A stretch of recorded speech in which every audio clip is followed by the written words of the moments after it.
डिसेंबर महिन्यामध्ये मर्डर झाला होता जालना सिटीमध्ये. खूप सर्व मीडियाने त्याचा खूप कव्हरेज केला होता. त्यामध्ये मुख्य आरोपी विलास देविदास पवार नावाचा आरोपी त्याच्यामध्ये अजून फरार होता. त्या केसमध्ये आपण इतर आरोपी अटक केले होते आणि मोका पण त्याच्यामध्ये लावलेला आहे. DYSP कुलकर्णी साहेब त्याची तपास करत आहे आणि पण जवळपास 100 पेक्षा जास्त दिवस झाले मुख्य आरोपी त्याच्यामध्ये फरार होता.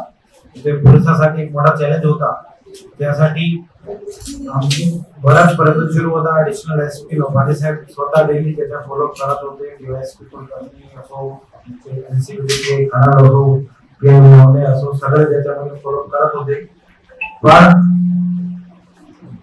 बराच तो शातीर असल्यामुळे चकमा देत होता. त्याच्यामध्ये आम्ही वेगवेगळी टीम करून महाराष्ट्रामध्ये बऱ्याच ठिकाणी आजूबाजूचे जिल्हे आपले संभाजीनगर, नांदेड, हिंगोली, नगर अशा बऱ्याच जिल्ह्यामध्ये शोध घेतला.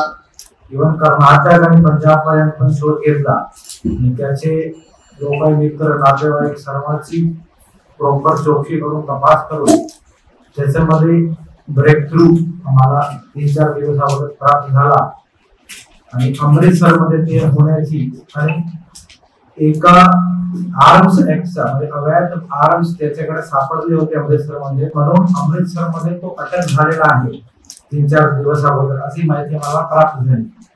पण अमृतसरचा ज्यावेळी आम्ही रिपोर्ट बघितला की आमच्या फत्वा नावाच्या व्यक्ती कुठे सापडला नाही.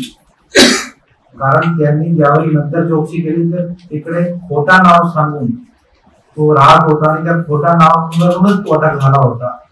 तर तिकडचे आमची टीम पाठवून तिकडे पोलीस स्टेशन जेलमध्ये जाऊन खात्री केल्यानंतर फोटो वगैरेच्या आधारे हाच तो व्यक्ती आहे हे कन्फर्म झाला आणि त्याच्यानंतर त्याला इकडून कोर्टातून माननीय कोर्टातून प्रोडक्शन वॉरंट घेऊन त्याला ताब्यामध्ये घेऊन परवा आम्ही ताब्यामध्ये घेतला त्याला आणि काल संध्याकाळी रात्री उशिरा तो जालन्यामध्ये पोहोचलेला आहे आणि त्याला रितसर अटक केला आहे. आज सकाळी माननीय कोर्टासमोर त्याला प्रोड्यूस करून 8 तारीख पर्यंत पोलीस कस्टडी घेतलेली आहे.